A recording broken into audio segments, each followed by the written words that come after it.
இல்ல அம்மா இதுல கனெக்ட் பண்ணட்டுமாடா? ராஜா.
Sir Gunambalan sir.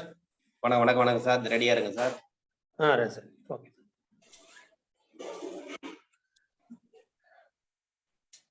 அனைவருக்கும் வணக்கம். எல்லாம் வல்ல இறைவனின் திருவருளால் ரோட்டரி மாவட்டம் 2981 மாவட்ட ஆளுநர் ரோட்டரியின் வி செல்வநாதன் அவர்களின் சீரிய தலைமையில் Rotary club of Karaikal friends city வழங்கும் காலை சக்கரம் மனிதனின் இயற்கை வாழ்வியல் முறை உன் உடல். இந்த திட்டத்தை சிறப்பாக நடத்திக் கொண்டிருக்கும் rotary club of Karaikal friends சிட்டியின் உதவியாளர் ரோட்டரியன் ரவி அவர்களுக்கும், தலைவர் ரோட்டரி குணபாலன் அவர்களுக்கும், செயலாளர் ரோட்டரி ராஜ்குமார் அவர்களுக்கும் மற்றும் இன்று நம்முடன் இணைந்து பணியாற்ற காத்துக் கொண்டிருக்கும் rotary club of Chidambaram midtown சங்கத்தின் உதவியாளர் ரோட்டரியன் தீபக்குமார் அவர்களுக்கும், தலைவர் ரோட்டரியன் பிரதீஸ்வரன் அவர்களுக்கும், செயலாளர் ரோட்டரியன் சின்னையன் அவர்களுக்கும் மற்றும் அனைத்து சங்க உறுப்பினர்களுக்கும் காலை வேளையிலே வாழ்த்துக்களையும் வரவேற்புகளையும் தெரிவித்துக் கொண்டு இன்று நமக்கு ஆசனங்களை அளிக்க காத்துக் கொண்டிருக்கும் ஆசான் கண்ணப்பனையா அவர்களுக்கும், பூங்குடி கண்ணப்பன் அம்மா அவர்களுக்கும், நிகழ்ச்சி தொகுப்பாளர் ரமேஷ் மோகன் அவர்களுக்கும், சிறப்பு அழைப்பாளர் காரைக்கால் பாஸ்கரையா அவர்களுக்கும், இந்த இணைப்பிலே உள்ள அனைத்து நல் உள்ளங்களுக்கும் இந்த காலை வேளையிலே வாழ்த்துக்களையும் வரவேற்புகளையும் தெரிவித்துக் கொண்டு நிகழ்ச்சியின் முதல் நிகழ்வாக ரோட்டரி இறை வணக்கம் வாசிக்க வருகிறார் Rotary club of Chidambaram midtown சங்கத்தின் செயலாளர் ரோட்டரியன் சின்னையன் அவர்கள்.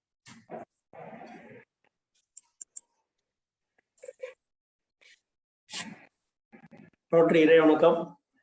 எல்லாம் வல்ல இறைவனே, மானுடத்தின் தந்தையே, ரோட்டரி நிறுவனரின் எண்ணத்தில் உயர் கோட்பாடுகளை வேறொன்று செய்து உங்களுக்கு நீங்கள் நன்றி. மனித மனங்களில் அமைதி மற்றும் நல் எண்ணங்களை உருவாக்கவும், ஜாதி மத இன நிற பாகுபாடுகளை நீக்கி குற்றங்களை தடுக்கவும், சமூகத்தின் பொருளாதார ஏற்றத்தாழ்வுகளை நீக்கவும், மனித நேயம் மற்றும் உழைப்பின் இறையாண்மையை உணரச் செய்யவும் ரோட்டரி சங்க கோட்பாடுகளை எங்கள் மனத்தில் வேரூன்றச் செய்து அதற்காக அயராது பாடுபடவும் எங்கள் சேவையால் மனிதர்களும் குடும்பங்களும் தேசங்களும் இறையாண்மையுடன் ஒன்றுபட்டு வாழவும் அருள் புரியும் அருட்கடலாம் உங்களிடம் அடிபணிந்து வேண்டுகிறோம். நன்றி சார்.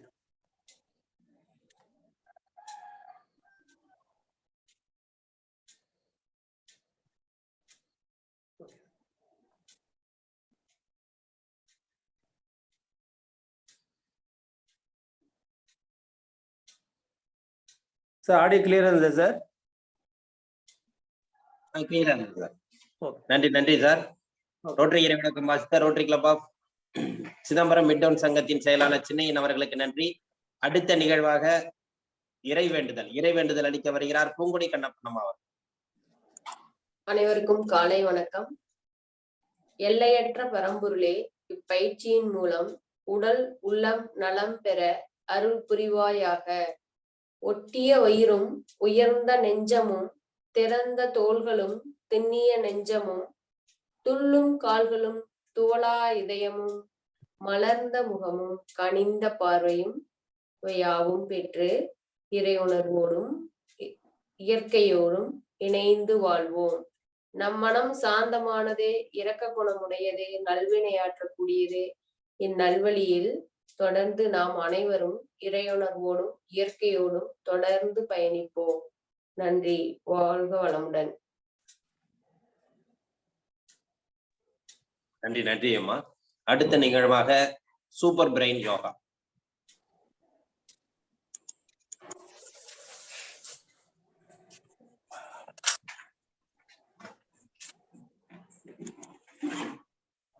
சொல்லி தராங்க, நான் கூடவே செய்யுங்க. அவங்க பார்த்துட்டு அனைவருக்கும் இனிய காலை வணக்கம். இரு கால்கள் அரையடி இடைவெளியில் இரு கைகளும் இரு கால்களை பிடித்து அமரும் பொழுது இடம் பொழுது காற்று வெளியே செல்கிறது. 1 2 3 4 5 6 7 8 9 ஓய்வெடுத்துக் கொள்கிறோம். நிதானமான நீண்ட மூச்சு.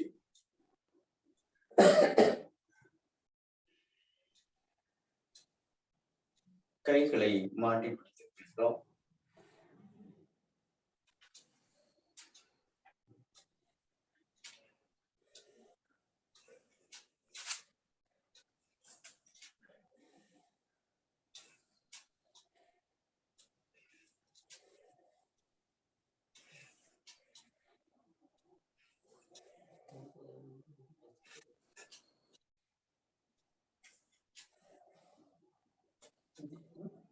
ஓய்வு.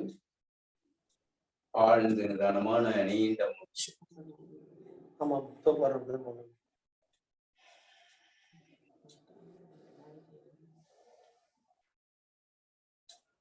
செய்த பயிற்சிக்கு நன்றாக ஓய்வெடுத்துக் கொள்கிறோம்.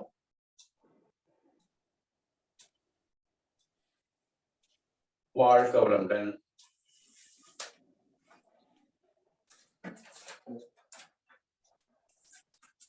கையை கிராஸா பிடிக்கணும்.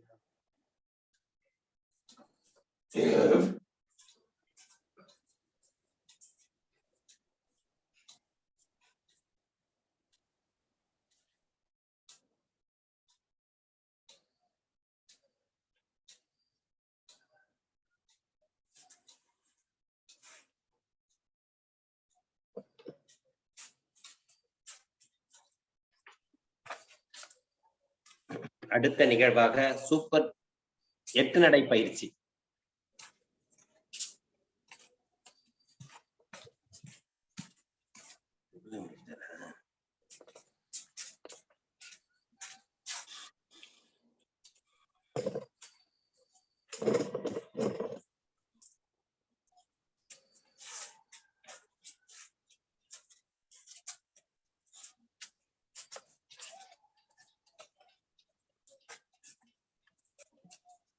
இடதுபுறமாக தொடங்குகிறோம்.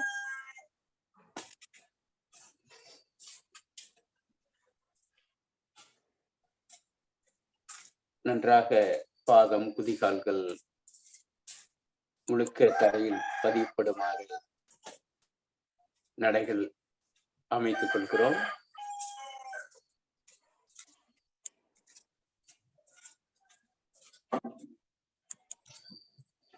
கைகளும் கால்களும் எதிரெதிர் திசையில் செல்வதால் நாம் நடப்பதற்கு அந்த புவியீர்ப்பு விசையை சரி செய்து கொள்வதற்கு ஏதுவாக இருக்கும். ஆகையால் கைகளை வீசி நடக்கிறோம். மேலும் இந்த முறையை பின்பற்றுவதால் முதுகுத்தண்டு சீரடைகிறது, மூச்சோட்டம் சீர்படுகிறது. மூச்சோட்டம் சீராக்கப்படுவதால் எண்ண ஓட்டம் சீராகிறது. மூச்சோட்டத்திற்கும் எண்ண ஓட்டத்திற்கும் நெருங்கிய தொடர்பு உண்டு.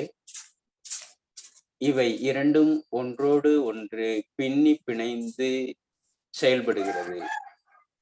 மனம் தடைபட்டால் மூச்சு தடைபடும், மூச்சு தடைபட்டால் மனம் தடைபடும். மனதை சீராக்க வேண்டுமானால் மூச்சை சீராக்க வேண்டுமென யோகிகளும் ஞானிகளும் உரைத்திருக்கிறார்கள். மனம் கண்ணுக்கு தெரியாதது, மூச்சு உணர முடியும், ஏற்றி இறக்க முடியும். ஆகையால் இந்த மனதை சீர்படுத்துவதற்கு மூச்சை சரி செய்து கொள்ள அறிவுறுத்தியுள்ளார்கள். ஆகையால் நாம் மூச்சினுடைய கவனத்தில் இப்பயிற்சியை மேற்கொள்கிறோம்.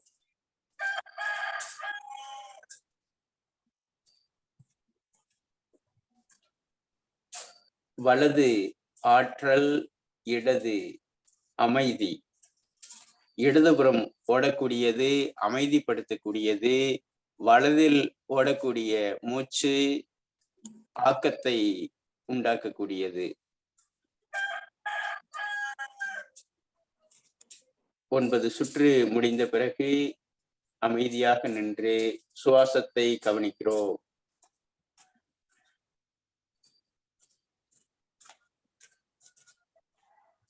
செய்த பயிற்சிக்கு ஓய்வு கொடுக்கிறோம், உடலுக்கும் உள்ளத்துக்கும்.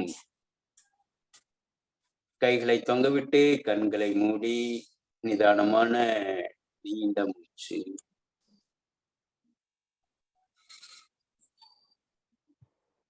அதைவிட ஆழமான மூச்சு காற்று.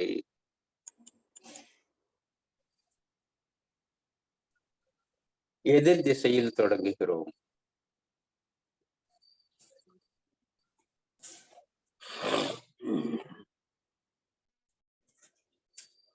இப்பயிற்சியை நாள்தோறும் மேற்கொள்வதால் நம்முடைய உடலும் உள்ளமும் புத்துணர்வு அடைகிறது. இரத்த ஓட்டம், நாளமில்லா சுரப்பி மண்டலம், எலும்பு மண்டலம், சதை மண்டலம், நரம்பு மண்டலம் அனைத்திற்கும் சக்தி கிடைத்து சீரான நிலைக்கு இட்டு செல்லும். அதோடு காலை வேளையில், அதிகாலை வேளையில் செய்வதால் நமக்கு புதிய தூய்மையான காற்று உடலுக்கும் உள்ளத்துக்கும் கிடைக்கிறது. எப்படிப்பட்ட உடல் தொந்தரவுகளாக இருந்தாலும் இப்பயிற்சியின் மூலமாக சரி செய்து கொள்ள முடியும். நாம் ஏற்கனவே சொல்லிய உணவு முறைகளும் உடல் இயங்கியலும் நம் உடலை தூய்மைப்படுத்தும் செயலையும் அறிந்திருந்து அதோடு சேர்த்து இப்பயிற்சியை மேற்கொள்வதால் நாம் நோய் பயமின்றி வாழ்கிறோம், மருத்துவ செலவின்றி வாழ முடியும். ஆகையால் இப்பயிற்சியை தொடர்ச்சியாக விடாமல் செய்கிறோம். அதோடு மட்டுமில்லாமல் நினைவாற்றலை வைத்து செயல்படுவர்களுக்கு அற்புதமான பயிற்சியாகும்.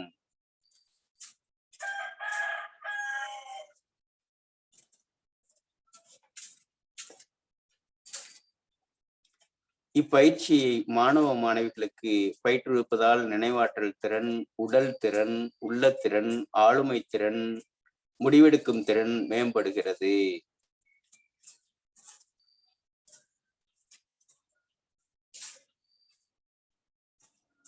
இதை நாளும் நாம் செய்வதால் எதிர்மறை சிந்தனையிலிருந்து நேர்மறை சிந்தனைக்கு இட்டுச் செல்கிறது. 9 சுற்று வந்த பிறகு ஓய்வெடுத்துக் கொள்கிறோம்.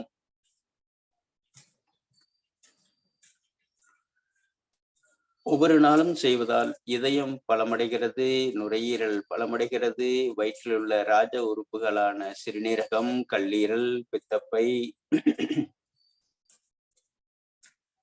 மண்ணீரல், இரைப்பை, அனைத்து உறுப்புகளும் சீரடைகிறது.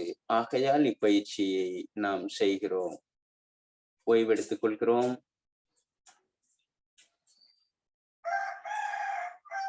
மூச்சுக்காற்று தானாக உள்ளே சென்று தானாக வெளிவருகிறது. அந்த காற்றை நாம் கவனிக்கிறோம். கவனிப்பாளராக நின்று கொண்டு மூச்சை சீராக்குகிறோம். அப்படியே மலர்ந்து படுத்துக் கொள்கிறோம். படுத்த நிலை.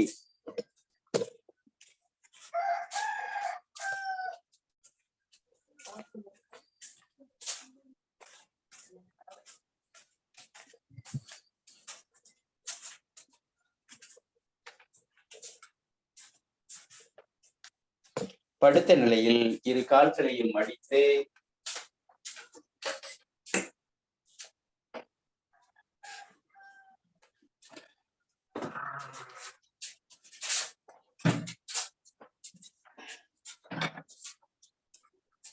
இரு கால் முட்டிக்கு நடுவில் நம்முடைய முற்றுமை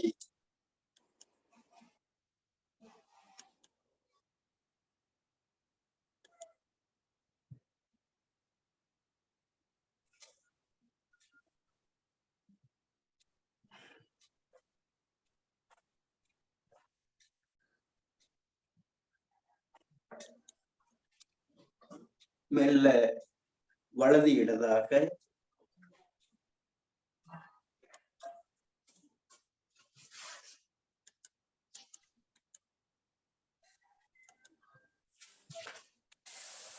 ஒரு நீண்ட மூச்சு, ஆழமான மூச்சு.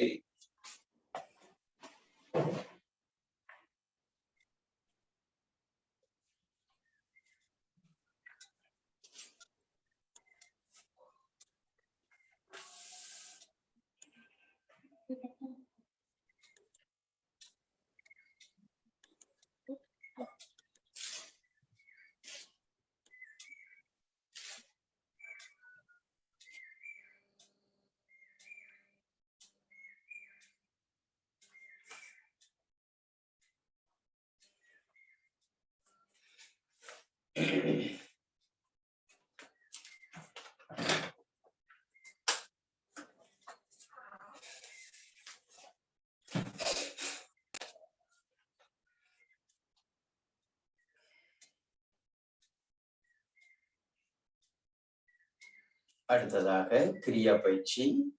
தோள்பட்டையில் கைகளை வைத்து கை உயரும் பொழுது காற்று உள்ளே செல்லட்டும்.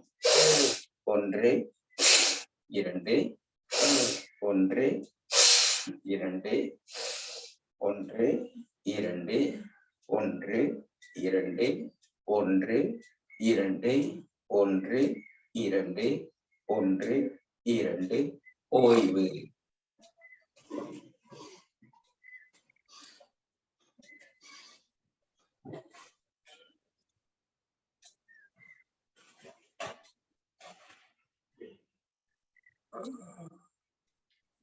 அடுத்ததாக பக்கவாட்டில் கைகளை வைத்து 1 2 1 2 1 2 உள்ளே வெளியே உள்ளே வெளியே உள்ளே வெளியே உள்ளே வெளியே ஓய்வு.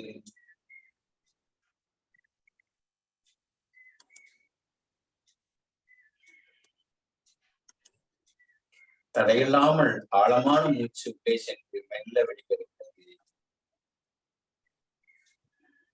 நீண்ட காற்றுள்ளே திருக்கால்களை விளைத்து மகர ஓசை.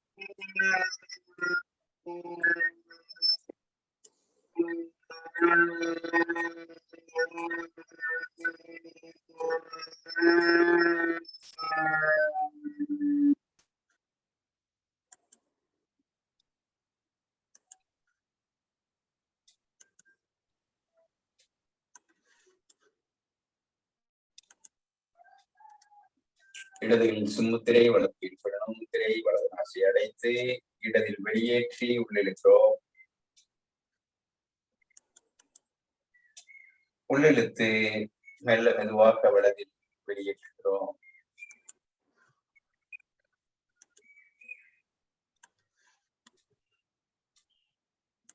மீண்டும் வலதில் உள்ளிழுத்து இடதில்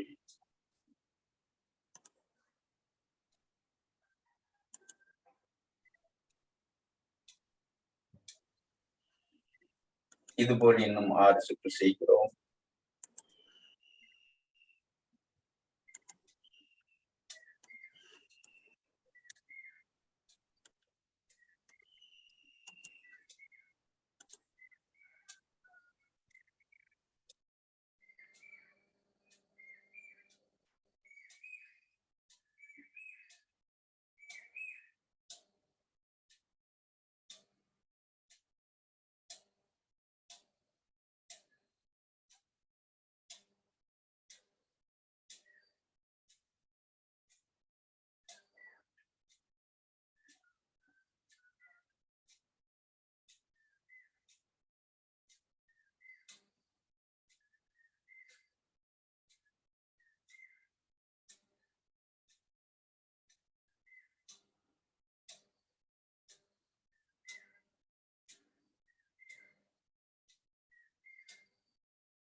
வாழ்க வளமுடன், நலம் பெறுக, வளம் பெறுக.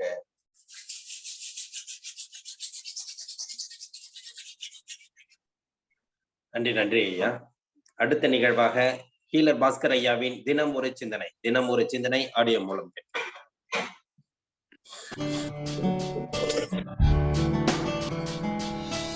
வெளிக்கட்டும் விவசாயம், ஈர்ப்படட்டும் நிர்வாகம். வேந்தர் டிவி நேயர்களுக்கு காலை வணக்கம். இன்று நாம் பார்க்க இருப்பது கூட்டு பிரார்த்தனை. கூட்டு பிரார்த்தனை எவ்வளவு பவர்ஃபுல் தெரியுங்களா? அதுக்கு ஒரு உதாரணம் சொல்கிறேன். பஹ்ரைன் அப்படிங்கிற நாட்டில் ஒரு 2 மாடி பில்டிங் இருக்குது, ட்வின் டவர்னு பேர். அமெரிக்காவில் ட்வின் டவர்னு 100 மாடி பில்டிங் 2 ஃப்ளைட்டு உடைச்சாங்க இல்லையா? அதே மாதிரி பஹ்ரைன் நாட்டில் ஒரு ட்வின் டவர் இருக்குது. இந்த ட்வின் டவருக்கு கட்டும் பொழுது என்ன தெரியுமா பேர்? ஜீரோ ஆக்சிடென்ட் திட்டம், ஜீரோ ஆக்சிடென்ட் ப்ராஜெக்ட். அதாவது அந்த பில்டிங் கட்டுறதுக்கு முன்னால் ஒரு முடிவு எடுத்தாங்களாமா. இதுக்கு ஜீரோ ஆக்சிடென்ட் திட்டம்னு பேர் வச்சுக்கிட்டு இந்த பில்டிங் கட்டி முடிக்கிற வரைக்கும் ஒரு ஆக்சிடென்ட் இல்லாமல் கட்டுறதுன்னு முடிவு எடுத்தாங்களாமா. எல்லாம் கவனிங்க. சீக்ரெட்னு ஒரு படம் இருக்குது, இதை பார்த்துருக்கணும். பார்த்தாதான் இப்போ நான் பேசுகிறது புரியும். அதாவது நல்ல வார்த்தை வேறு, கெட்ட வார்த்தை வேறு. அதாவது பாசிட்டிவ் வேறு, நெகட்டிவ் வேறு. இதை புரிஞ்சவங்க தான் இப்போ இந்த சப்ஜெக்டே புரிஞ்சிக்க முடியும். அப்போது ஜீரோ ஆக்சிடென்ட்டுங்கிறது, ஆக்சிடென்ட்டுங்கிறது நெகட்டிவாக பாசிட்டிவா? நெகட்டிவ். இதே சேஃப் ப்ராஜெக்ட் வச்சுருந்தா பாசிட்டிவ். புரிஞ்சுக்கங்க. சேஃப்டி அப்படிங்கிறது பாசிட்டிவ், நோ ஆக்சிடென்ட் அப்படிங்கிறது நெகட்டிவ், நோ ப்ராப்ளம் அப்படிங்கிறது நெகட்டிவ், குட் அப்படிங்கிறது பாசிட்டிவ், கத்தாதே அப்படிங்கிறது நெகட்டிவ், சைலண்ட் அப்படிங்கிறது பாசிட்டிவ், சொதைப்பீராதே அப்படிங்கிறது நெகட்டிவ், நல்லா பண்ணுங்கிறது பாசிட்டிவ். இது புரிஞ்சவங்களுக்கு தான் இப்போ நான் பேசுகிறது புரியும். அப்போது ஜீரோ ஆக்சிடென்ட்னு பேர் வச்சாங்களா இல்லையா? அப்போ ஆக்சிடென்ட்னு பேர் வச்சு திரும்ப உச்சரிக்கும் பொழுது அது பதிவாகுதா? பிரபஞ்சத்துலையும் பதிவாகுது, ஆள் மனசுலையும் பதிவாகுதா? அப்போ நடந்தானே தீரணும். இப்படி பஹ்ரைனில் ஜீரோ ஆக்சிடென்ட்னு பேர் வச்சு ஒரு திட்டத்தை வச்சு பில்டிங்கை கட்டி மொத்த பில்டிங் முடிச்சுட்டாங்க. திறப்புலாம் பண்ண போகிறாங்க.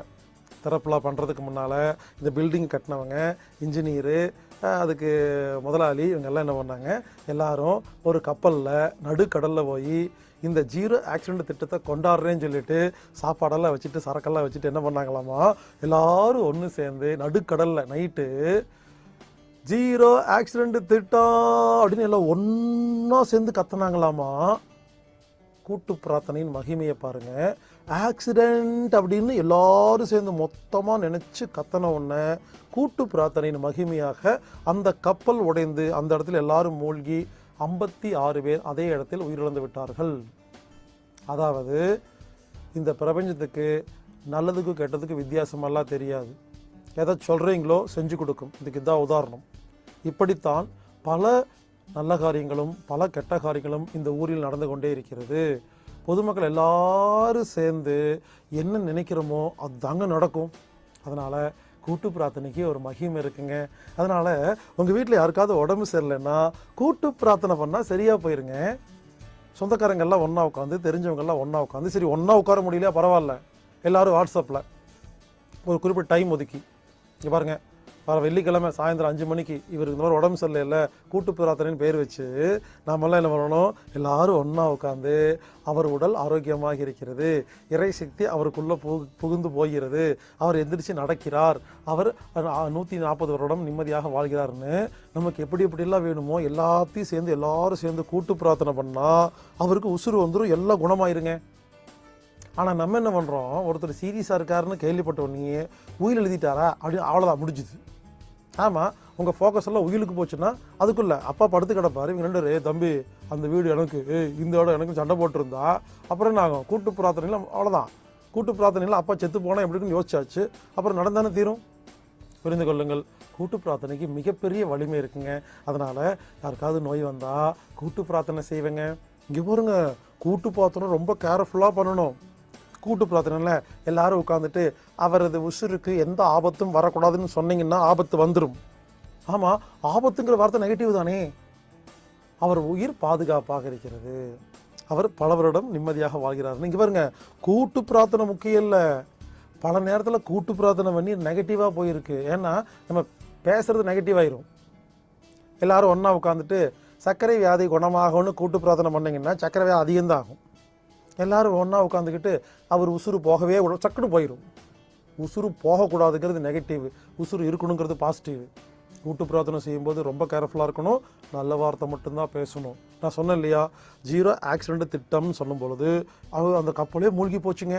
அதனால் இனிமேல் என்ன பண்ணணும், முதல்ல நல்ல வார்த்தையெல்லாம் கற்றுக்கணும். கற்றுக்கிட்டு இனிமேல் நம்ம என்ன பண்ணணும், நான் சொல்கிற மாதிரி செய்யுங்க. இது சாதாரண விஷயங்க. எல்லோரும் என்ன பண்ணுங்க, உங்கள் வீட்டில் ஒரு விஸ்டிங்கர் அடிங்க. உங்கள் பேரோ உங்கள் பையன் பேரோ போட்டு கூட்டு பிரார்த்தனை மையம்னு பேர் போட்டு விஸ்டிங்கர் அடித்து சொந்தக்காரங்க தெரிஞ்சவங்களுக்கெல்லாம் கொடுங்க. அது ஏதோ ஒரு நாள், வாரத்தில் ஒரு நாள் 1 மணி நேரம் உங்கள் வீட்டில் கூட்டு பிரார்த்தனை மையம் சொல்லி வாட்ஸ்அப்பில் போட்டுவிட்டு யார் வந்தாலும் சரி அவங்க வாயை திறக்க விடாதீங்க, கண்டதெல்லாம் பேசிட்டு போயிடுவாங்க. நீங்களே ஒரு பேப்பரில் நல்ல வார்த்தையெல்லாம் எழுதி வைங்க. அன்பு, அமைதி, சந்தோஷம், ஆரோக்கியம், சாந்தி, சமாதானம்னு நல்ல வார்த்தையாக அதெல்லாம் எழுதி ஜெராக்ஸ் போட்டு ஒரு 10 பேர் வராங்களா, 10 பேர்த்துக்கு கொடுத்துட்டு எல்லோரும் கண்ணை மூடி உட்காந்து நல்ல வார்த்தை மட்டுமே 1 மணி நேரம் நினச்சிட்டு பேசிகிட்டு இருந்தேன்னு வச்சுங்களேன், உங்கள் வீட்டுக்குள்ளே நல்ல வைப்ரேஷன் மட்டுமே இருக்கும். 1 மணி நேரம் எல்லோரும் தியானம் பண்ண மாதிரி ஆச்சு, நல்ல வார்த்தைகளை பிரபஞ்சத்தில் ஏற்றி விட்ட மாதிரி ஆச்சு. புரிந்து கொள்ளுங்கள், இனிமேல் அந்த உலகத்தில் புரட்சி செய்ய வேண்டும் என்றால் துப்பாக்கி கத்தியெல்லாம் இல்லை, எண்ணத்தினால் மட்டுமே புரட்சி செய்ய முடியும். அப்போது ஒரு 500 பேர் உட்காந்துட்டு ஒரே நேரத்தில் நாளை காலை 9 மணிக்கு இந்த இடத்தில் மழை பொழிய வேண்டும் என்று நினைத்தால் கண்டிப்பாக பொழியும். ஆனால் நம்ம அந்த மாதிரி நினச்சா பொழியும்னு நமக்கே தெரியல, நம்பலையா? முதல்ல நம்பணும், அதுக்கப்புறம் கேட்கணும், அதுக்கப்புறம் தான் நடக்கும். நம்புறதும் இல்லை, கேட்கறதும் இல்லை, நடக்கிறதில்ல. செய்து பாருங்கள், ஆச்சரியமாக இருக்கும். எனவே நம்ம எல்லோரும் ஒன்று சேர்ந்து இனிமேல் என்ன வேணுமோ கவர்மெண்ட்டுக்கிட்டேயோ இல்லை வேறு யார்ட்டையும் கேட்க வேண்டாங்க. நம்மலாம் நிறையா பேர் ஒன்று சேர்ந்து நமக்கு என்ன வேணுமோ ஈஸியாக நினச்சா நடந்துருங்க. அதனால் சில டைலாக் சொல்கிறேன், நோட் பண்ணி வச்சுக்கோங்க. இதெல்லாம் நல்ல வார்த்தைகள். நான் அப்படி தாங்க எப்பெல்லாம் ஃப்ரீயாக இருக்கிறனோ, இந்த ஊர் கட்டு போச்சு, அப்படி ஆச்சு இப்படி ஆச்சுன்னு சொல்ல மாட்டேங்க, நல்ல வார்த்தை மட்டும் தாங்க சொல்லுவேன். நான் என்ன சொல்கிறேன் தெரியுமா, நான் இங்கே பாருங்க, எப்போல்லாம் எனக்கு நேரம் இருக்குதோ கண்ணை மூடி உட்காந்து செழிக்கட்டும் விவசாயம், சீர்படட்டும் நிர்வாகம், உலக மக்கள் முகங்களில் நிலவட்டும் புன்சிரிப்பு, வளர்க ஆன்மீகம், வாழ்க வாழ்வாங்க, இது போன்ற நல்ல வார்த்தையெல்லாம் சொல்லுவாங்க. இன்னும் நிறைய இருக்குங்க, நீங்களே சொந்தமாக எழுதலாங்க. உடல் நலம், நீலாயில், நிறை செல்வம், உயர் புகழ், மெஞ்ஞானம் பெற்று ஓங்கி வாழ்க வளமுடன், வாழ்க வளமுடன். பாருங்கள், நல்ல வார்த்தை மட்டும்தான் இருக்குது இதில். இதே மாதிரி நிறைய இருக்குதுங்க. நானே கருணை, நானே சமாதானம், நானே அனைத்தையும் குணப்படுத்தும் தன்மை, நானே அன்பு, நானே இவையெல்லாம் நிரம்பிய மிக மிக தெய்வீக சக்தி வாய்ந்த ஒரு அழகிய மாமனிதன். இந்த மாதிரி நீங்கள் சொந்தமாக நல்ல வார்த்தையெல்லாம் எழுதி எல்லாரும் ஒன்று சேர்ந்து கூட்டு பிரார்த்தனை செய்வோம். யாராவது நோயாக இருந்தால் குணப்படுத்துவோம், மழை வேணா வாங்கிக்குவோம், குடும்பம், பணம், வசதி எல்லாத்துக்குங்க கூட்டு பிரார்த்தனையை தவிர வேறு ஒன்றுமே சிறந்த தீர்வு இல்லைங்க. எனவே கூட்டு பிரார்த்தனை மகிமையை தெரிந்து கொண்டு நாம் கூட்டு பிரார்த்தனை செய்து நமக்கு வேண்டியதை நாம் இந்த உலகத்தில் விதைப்போமாக. செழிக்கட்டும் விவசாயம், சீர்படட்டும் நிர்வாகம்.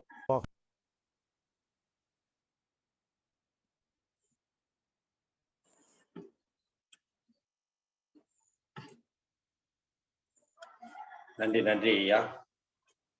சிந்தனைகள் தினமும் அளித்துக் கொண்டிருக்கும் ஹீலர் பாஸ்கர் ஐயா அவர்கள் இன்றைக்கு நமக்கு ஒரு தெளிவான சிந்தனையை புகுத்தி உள்ளார்கள். அவங்க பேசுறது எல்லா விஷயத்திலையுமே பாசிட்டிவ் பாசிட்டிவ் பாசிட்டிவ்,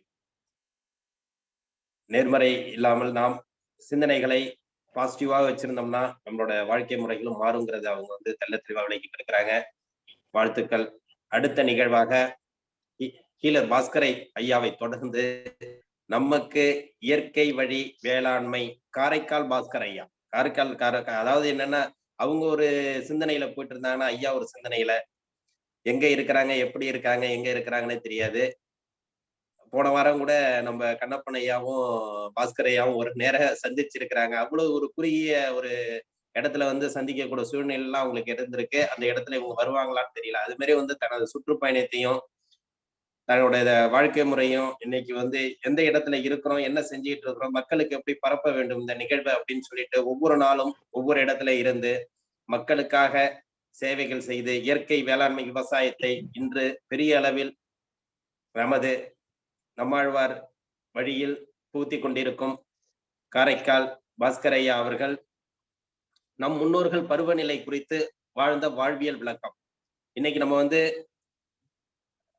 மழை வருதா அப்படிங்கிறத பத்தி டிவில தான் பார்த்திருக்கிறோம். ஆனா அந்த காலத்துல டிவி இல்லாத பொழுதும் பருவநிலை மாற்றங்கள் என்ன, பருவநிலை மாற்றங்கள்னால் எப்படி மழை வரப்போகிறது, எப்படி விவசாயம் நாம் செய்ய முடியும் என்று முன்னோர்கள் வாழ்ந்திருக்கிறார்கள். அந்த முன்வைத்து வாழ்ந்தார்கள் என்பதை நமக்கு இன்று தெள்ள தெளிவாக விளக்க வருகிறார் இயற்கை வேளாண்மை வழி விவசாயி காரைக்கால் பாஸ்கரையா. பாஸ்கரையா அவர்களை இந்த நிகழ்வில் கருத்துக்கள் கூற அன்புடன் அழைக்கின்றோம்.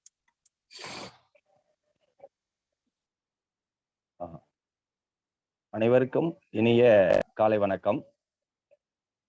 இந்த நிகழ்வு ஒரு 6 மாத காலமாக சிறப்புற நடைபெறுகிறது. அதற்கு முதலில் ரொட்டேரியன் திரு குணபாலன் ஐயா அவர்களுக்கு என்னுடைய நன்றியையும் பாராட்டுகளையும் தெரிவித்துக் கொள்கிறேன். அதே போன்று இந்த நிகழ்ச்சியில் தொடர்ந்து பங்கு கொண்டு யோகா வகுப்புகளை சிறப்பாக நடத்தி கொண்டிருக்கிற யோகா குரு கண்ணப்பன் அவர்களுக்கும் என்னுடைய காலை வணக்கத்தை தெரிவித்துக் கொள்கிறேன்.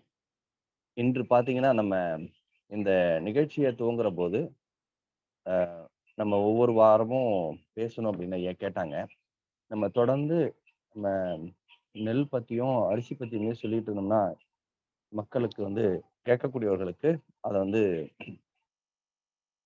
சுவாரஸ்யமாக இருக்காது. அதுல ஒரு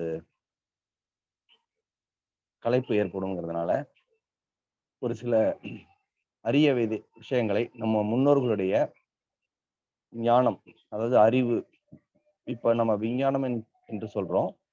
அதை நம்ம அந்த காலத்துல நம்ம முன்னோர்கள் ஞானம் என்று சொன்னாங்க, அறிவு என்று சொன்னாங்க. அறிந்து வைத்துக் கொள்வதுதான் அறிவு.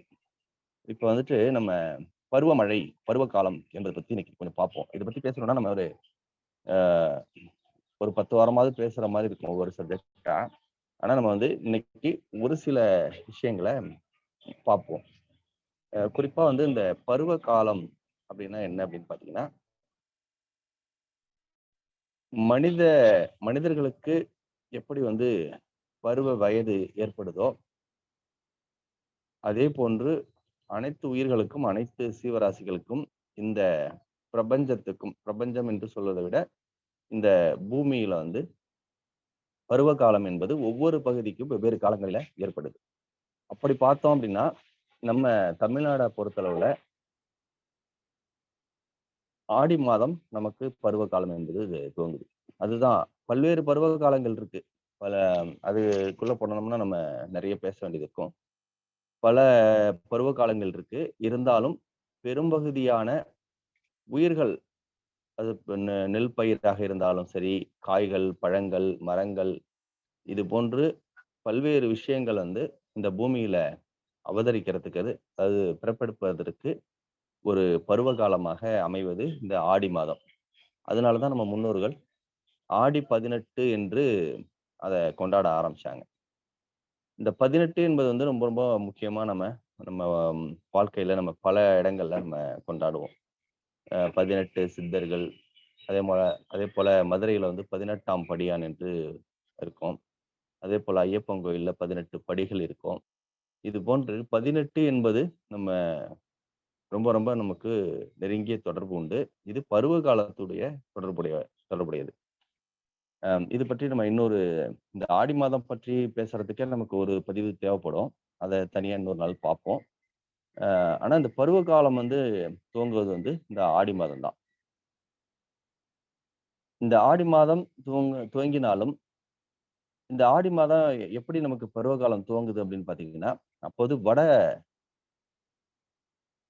தென்மேற்கு பருவமழை என்பது கேரளா, கர்நாடகா, ஆந்திரா, இன்னும் சொல்ல போனா இந்தியா முழுவதும் இந்த பருவமழை என்பது பொழிவு இருக்கும். மேற்கு மாவட்டங்கள், மேற்கு மாநிலங்கள், இந்தியாவினுடைய மேற்கு மாநிலங்கள் என்று சொல்லக்கூடிய கேரளா, கர்நாடகா, அதே போன்று மகாராஷ்டிரா, ராஜஸ்தான், இது போன்ற மாநிலங்கள்லையும், ஆந்திரா, டெல்லி வரைக்குமே ஜூன், ஜூலை, ஆகஸ்ட் மழை பெய்யும், பருவமழை பெய்யும். அது ஆடி ஆவணியில பெய்யும். அங்கு பெய்கிற போது நம்ம தமிழ்நாட்டுல பாத்தீங்கன்னா இந்த காற்றினுடைய ஒரு குளிர்ச்சித்தன்மை என்று சொல்லுவோம். காற்றுல ஈரப்பதம் நன்றாக இருக்கும். சித்திரை வைகாசி ஆணி தமிழ்ல, ஏன்னா இது நிறைய பேருக்கு இப்ப தமிழ் மாதங்களை பயன்படுத்துறதை விட்டுட்டோம். சித்திரை மாதம் கத்திரி வெயிலும்பாங்க. சித்திரை வைகாசி ஆணி இந்த 3 மாதம் வந்து கடும் கொடையாக இருக்கும். அதுக்கப்புறம் வரக்கூடிய ஆடி மாதம் வந்து ஆடி ஆவணி புரட்டாசியில காற்றுல வந்து ஈரப்பதம் அதிகமாக இருக்கும். இப்பதான் வந்து பாத்தீங்கன்னா தென்மேற்கு பருவமழை கர்நாடகா, கேரளாவில் நிறைய பெய்து கொண்டிருக்கும். வயநாடு, நீலகிரி, கூர்க் என்று சொல்லக்கூடிய பகுதி இங்கெல்லாம் பெய்யக்கூடிய மழை வந்து நம்ம காவேரி ஆற்றுல வந்து வர ஆரம்பிச்சிடும். இப்பதான் அணையை கட்டி நம்ம தடுத்துட்டோம். ஆனா அந்த காலத்துல ஆடி மாதம் அங்க மழை பெஞ்சாலே நமக்கு இங்க ஆறுகள்ல தண்ணி பெருக்கெடுத்து வரும். அதனாலதான் நம்ம ஆடி பெருக்க கொண்டாடினோம். இன்னும் பல விஷயங்கள் அந்த ஆடி பெருக்குக்கு பின்பு இருக்கு. அதே போல கொஞ்சம் தெற்க போனோம்னா பவானி போன்ற ஆறுகள்லையும், அதே போன்று தாமிரபரணி போன்ற ஆறுகள்லையும் தண்ணி வந்து பெருக்கெடுத்து வரும். அதை பயன்படுத்தி நம்ம குறுவை சாகுபடி வந்து நம்ம முன்னோர்கள் வந்து துவங்கிடுவாங்க. இதுதான் இந்த பருவமழையை பயன்படுத்தி நம்ம முன்னோர்கள் வந்து விவசாயத்தை குறுவை சாகுபடி என்று முதல் போகத்தை துவங்கிடுவாங்க. அதுக்கப்புறம் வடகிழக்கு பருவமழை என்பது ஐப்பசி மாதம் துவங்கும். ஐப்பசி, கார்த்திகை, மார்கழி, இப்ப இந்த நடந்து கொண்டிருக்கிற மார்கழி மாதம் இப்ப கிட்டத்தட்ட வந்து பருவமழை வந்து முடிவு அடைஞ்சிருச்சு. இந்த இன்னைக்கு முக்கியமா சொல்ல போற விஷயம் என்னன்னா, இந்த கர்ப்போட்டம், இந்த பருவமழைங்கிறது முடிவு அடைஞ்சிருக்கு.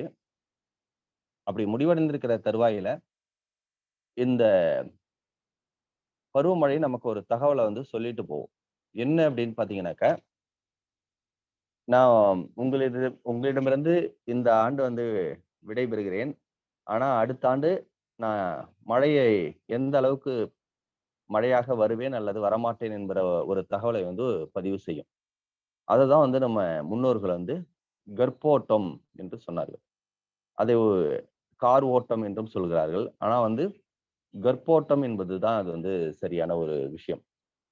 ஏன் அப்படின்னு சொன்னோம்னா, இந்த கர்ப்போட்டத்தினுடைய காலகட்டங்கள்ல என்ன நடக்கும் அப்படின்னு பாத்தீங்கன்னா, வானத்துல வந்து கரு மேகங்கள் வந்து சூழ்ந்து இருக்கும்.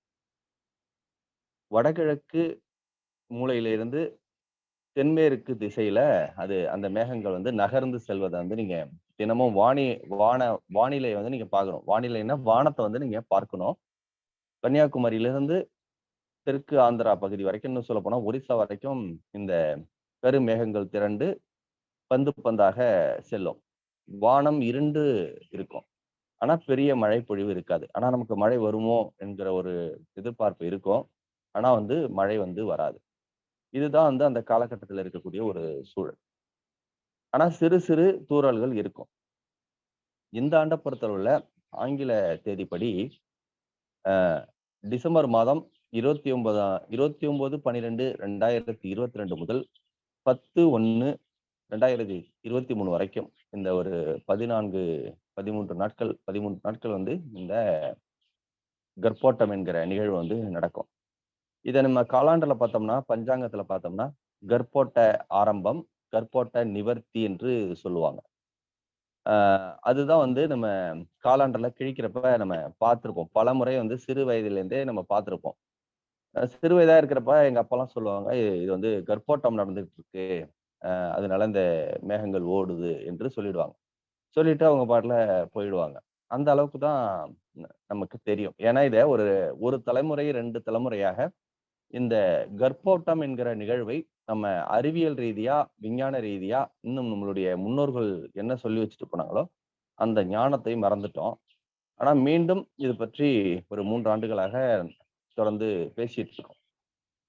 எதேர்ச்சையாக இது பற்றிய ஒரு சிறு தகவல் கிடைச்சிது.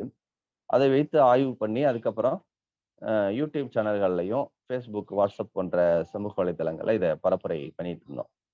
அதை மையமாக வைத்து இன்று இது பற்றி பலரும் பேச தமிழ்நாடு முழுவதும், அதுவும் இயற்கை வழி வேளாண்மை செய்யக்கூடிய பல நண்பர்கள் இன்று இதை கணிக்க ஆரம்பிச்சிருக்கிறாங்க, பார்க்க ஆரம்பிச்சிருக்கிறாங்க. அப்பவே வந்து இதை வந்து நிறைய பேர் வந்து ஒரு மகிழ்ச்சியை வந்து வெளிப்படுத்துறாங்க. இது போன்ற விஷயத்தை பகிர்ந்தமைக்காக நன்றி என்று சொன்னாங்க. அப்ப இன்னைக்கு என்ன ஆகுதுன்னு பார்த்தா, உடனே நான் அந்த ஆண்டே வந்து கன்னியாகுமரியில ஒரு நண்பர் இருந்தாரு, நாகர்கோயில்ல. அவர்கிட்டையும் அதே போன்று சோளிங்கர்ல இருக்கக்கூடிய ஒரு சுவாமிநாதன் ஒரு நண்பர், ஐடி துறையை சார்ந்தவர், இயற்கை விவசாயம் பண்ணிட்டு இருக்காரு. அவர்கிட்டையும் சொல்லி நாகர்கோயில் முதல் அதே போல சோளிங்கர் வரைக்கும் இருக்கக்கூடிய வானிலையை வந்து நாங்கள் டெய்லி பதிவு பண்ணிட்டே வந்தோம். எங்கெங்கெல்லாம் எந்தெந்த மாதிரியான மேக நகர்வுகள் இந்த 14 நாள்ல இருக்கு அப்படின்னு சொல்லி பார்த்தோம். அப்ப தினமும் வந்து நல்ல ஒரு அந்த கர்ப்போட்டம் என்பது சரியான முறையில் அமைஞ்சிருந்தது. அப்ப எங்களுக்கு ஒரு எண்ணம் தோன்றியது, இந்த கர்ப்போட்டம் நன்றாக இருக்கு. அப்ப நமக்கு வர ஆண்டு வந்து நல்ல மழைப்பொழிவு இருக்கும் அப்படின்னு நாங்க முடிவு செஞ்சோம். அதே போன்று அது கிட்டத்தட்ட பார்த்தீங்கன்னா 2019ஆம் ஆண்டு நாங்க அத கவனிக்க ஆரம்பிச்சோம். அந்த ஆண்டு தான் நம்ம இந்த வீடியோவும் பேசியிருந்தோம். அந்த ஆண்டே வந்து அத பார்க்கவும் ஆரம்பிச்சோம். அப்புறம் ஒவ்வொரு வருஷமும் அத கவனிக்க ஆரம்பிச்சோம். அப்படி கவனிக்க ஆரம்பிக்கிறப்ப பார்த்தீங்கன்னாக்கா 2019, 20, 21 இந்த ஆண்டு இப்ப 23 பிறக்க போகுது. வர ஆண்டுக்கும் வந்து ஒரு மழைப்பொழிவு இருக்கும் என்பதற்கு ஏற்ப நேற்றெல்லாம் பார்த்தீங்கன்னாக்கா சென்னை அது போன்ற திருவண்ணாமலை மாவட்டம் இன்னும் பல பகுதிகளில் வந்து இந்த கர்ப்போட்டம் வந்து நம்ம காரைக்கால் பகுதியில வானிலை இப்ப நான் வெளியில தான் உட்கார்ந்துருக்கேன். நம்ம வானத்தை பார்க்கிற போது அங்கங்க சிறு சிறு மேக நகர்வுகள் தான் இருக்கு. பெரிய அளவுல மேக நகர்வுகள் இல்லை. ஆனா நேற்று மாலை வந்து சிறு கருத்த மேகங்கள் வந்து நகர்வதை பார்க்க முடிஞ்சுது. ஆனா நாளை மறுநாளுக்குள் நமக்கு வந்து ஓரளவுக்கு இந்த கர்ப்போட்டம் இருக்கும் அப்படின்னு எதிர்பார்க்கிறோம். ஏன்னா இது வந்து பெரும்பகுதி வடக்கே இருந்ததுனாலே தெற்கையும் மழைக்கான வாய்ப்புகள் இருக்கும். எப்போதுமே அதாவது தெற்கு என்று சொல்லக்கூடியது கன்னியாகுமரி, தூத்துக்குடி, திருச்செந்தூர் போன்ற பகுதிகளில் மழை இருக்கும். ஆனா வட மாநிலங்கள்ல மழை இருக்காது. சென்னை போன்ற பகுதிகளில் மழை இருக்காது. ஆனா எப்போதுமே வடக்குல மழை பெஞ்சதுன்னா அந்த மழை வந்து நமக்கு தெற்குலையும் வந்து ஓரிரு நாட்கள்ல கிடைக்கக்கூடிய வாய்ப்பு இருக்கு. அதனால நேற்று வடக்குல வந்து ஒரு 2-3 நாட்களாக நல்ல மேகங்கள் நகர்வதாக ஒரு சில நண்பர்கள் வந்து பதிவு செஞ்சுட்டே வராங்க.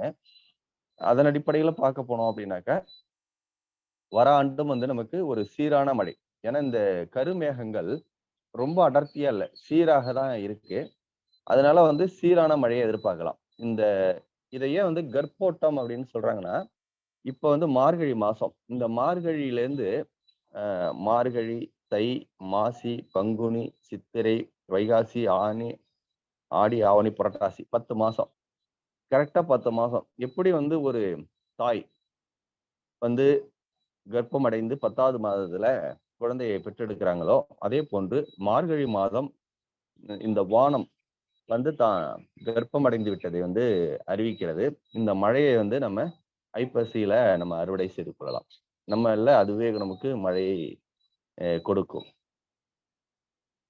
அதே போன்று இந்த கர்ப்போட்டத்தை மையமாக வைத்து நிறைய விஷயங்களை வந்து நம்ம முன்னோர்கள் சொல்லி வச்சுட்டு போயிருக்கிறாங்க. இந்த கர்ப்போட்டத்தை வைத்து அடுத்த ஆண்டு வந்து எப்படி மழை பெய்யும் என்பதை சொல்லியிருந்தாங்க. அதுல என்னென்ன விஷயம்லாம் குறிப்பா பார்க்கணும் அப்படின்னு பாத்தீங்கன்னாக்க இந்த அடர்ந்த மேகங்கள் செல்லும். இந்த அடர்ந்த மேகங்கள் செல்லுகிற போது மிக கனமழை பெய்து விடக்கூடாது. இப்பெல்லாம் கனமழை, அதி கனமழை எல்லாம் சொல்றாங்கல்ல, அந்த அதி கனமழையோ இல்ல கனமழையோ பெய்து விடக்கூடாது. சிறு சாரல் மழை, தூறல் மழை எல்லாம் இருக்கலாம். அப்படி இருந்தா அந்த கர்ப்பம் சரியான முறையில இருக்கு அப்படின்னு சொல்லி அர்த்தம். அதே போல வானம் முற்றிலுமாக வறண்டு போயிருக்க கூடாது. சுத்தமா வந்து வானத்துல மழை மேகங்களே இல்லாம சுத்தமா மழை வர்றதுக்கான ஒரு சாத்தியக்கூறே இல்லாம வானம் வறண்டு போயிருந்தாலும் அடுத்த ஆண்டு சரிவர மழை பெய்யாது. சிறு மேக கூட்டங்களாவது நமக்கு வானத்துல தென்படணும். தமிழ்நாடை பொறுத்தளவுல ஒரு சில பகுதிகளிலாவது ஒரு 50% பகுதியிலாவது இந்த கர்ப்போட்டம் என்பது நிகழ்ந்தால் மட்டுமே அடுத்த ஆண்டுக்கான மழைக்கான ஒரு அறிகுறியாக அதை வந்து பார்க்க முடியும். இதுதான் வந்து கர்ப்போட்டத்தை பற்றிய. இதுல வந்து இன்னும் நிறைய ஆஸ்ட்ராலஜி படி பார்த்தீங்கன்னா பஞ்சாங்கப்படி பார்த்தீங்கன்னா இன்னும் உள்கருத்துக்கள்லாம் நிறைய இருக்கு. ஒவ்வொரு நாளுக்கும் பார்க்கணும். ஒவ்வொரு நாளுக்கும் வந்து இப்ப நம்ம டிசம்பர் 29 அன்னைக்கு ஆரம்பிச்சிருக்குன்னு சொல்றோம் இல்லையா, அன்னைக்கு என்ன மாதிரியான மேகங்கள் எங்கெங்கெல்லாம் நகர்ந்தது, அன்று நகர்ந்து மேகங்களின் அடிப்படையில வராண்டு எந்த தேதியில வந்து நல்ல மழை பொழிவு இருக்குங்கிறது அளவுக்குலாம் ரொம்ப நுணுக்கமான விஷயங்கள்லாம் இருக்கு. அந்த அளவுக்கு நம்ம போகணும்னா நம்ம முழு நேர ஆராய்ச்சியும் அதிலேயே இருக்கணும். ஆனா நம்ம பெரும்பகுதி நெல் சார்ந்த இயற்கை வழி வேளாண்மை சார்ந்த நிகழ்வுல இருக்கோம். ஆனா மேலோட்டமா நமக்கு இந்த விஷயமே போதும். அடுத்த ஆண்டு மழை பெய்யுமா பெய்யாதா அப்படிங்கிறத மட்டும் நம்ம தெரிஞ்சுக்கிட்டோம்னாலே போதுமானது. அதனால நான் எப்போதுமே அதுக்கு மேல நான் முயற்சி செய்யறதில்ல. ஆனா இப்போ நம்ம இத 3 ஆண்டுகளுக்கு முன்னாடி வீடியோல சொன்ன பிறகு இதையே முழு நேர பணியாக ஒரு நண்பர் வந்து எடுத்துக்கிட்டு செஞ்சுட்டு இருக்கிறாங்க.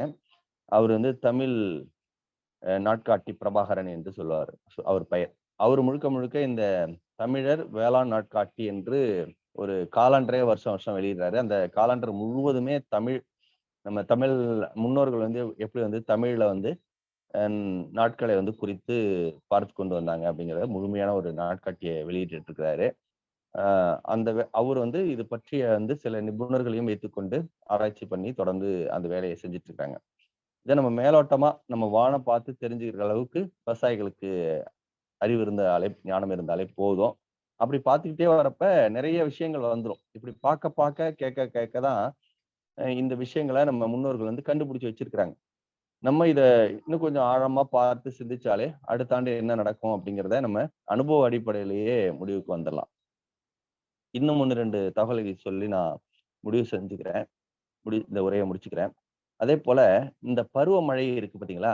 இந்த பருவமழை என்பது நமக்கு வந்து தென்மேற்கு பருவமழை. தென்மேற்கு பருவமழை என்பது நமக்கு சரிவர தமிழ்நாட்டை பொறுத்தளவுல தென் மாவட்டங்கள்ல திருநெல்வேலி, தென்காசி, அதே போல ஒரு சில நீலகிரி போன்ற மலை மாவட்டங்கள்ல தான், கோயம்புத்தூர் போன்ற பகுதிகளில் மட்டும்தான், பொள்ளாச்சி போன்ற பகுதிகளில் மட்டும்தான் பெய்யும். மலைப்பகுதிகளில் தான் பெய்யும். அந்த மலைகளை தாண்டி நமக்கு அந்த மழை வந்து வராது. நம்ம ஒரு சில ஆண்டுகள்ல குற்றாலமோ அல்லது ஊட்டியோ ஜூன் ஜூலைல போனீங்கன்னா அங்கெல்லாம் மழை நிறைய பெஞ்சிட்டு இருக்கும். அந்த மலைகள்ல இருந்து நீங்க கீழே இறங்கணும்னா கடுமையான வெயில் இருக்கும். இது ஏன் நடக்குது அப்படின்னு பாத்தீங்கன்னாக்கா, இந்த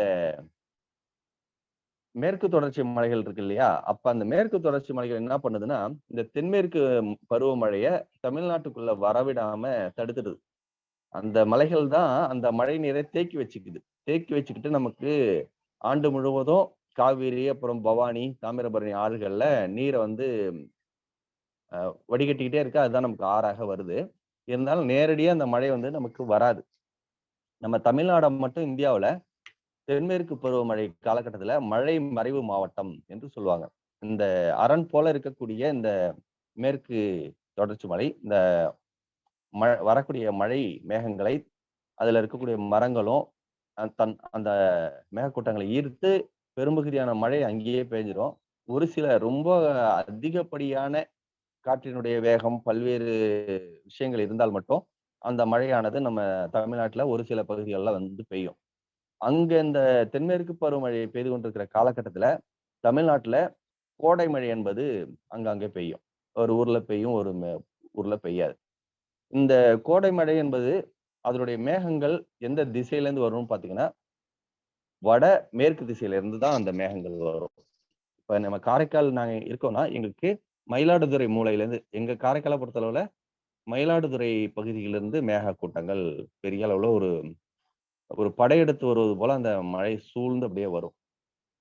அதை நம்ம வந்து கணித்திடலாம். காலையிலேயே அந்த அன்று மழை வருமா வராதா, அல்லது அந்த திசையில மேகங்கள் இருந்து அடிவானம் மின்னிக்கிட்டு இருந்ததுன்னா நமக்கு மழை வரும் அப்படின்னு ஓரளவுக்கு உறுதி செஞ்சிடலாம்.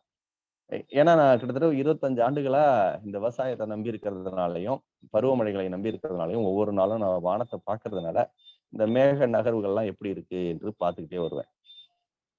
அப்ப ஒரு மேகக்கூட்டம் வருது, நம்ம எந்த திசையில போகலாம், எந்த திசையில போகக்கூடாது, எங்கு மழை பெய்யும், எங்க மழை பெய்யாது என்பதெல்லாம் கூட நான் கவனிச்சு, என்னுடைய வயலை சென்றடைவதற்கு 3 வழிகள் இருக்கு.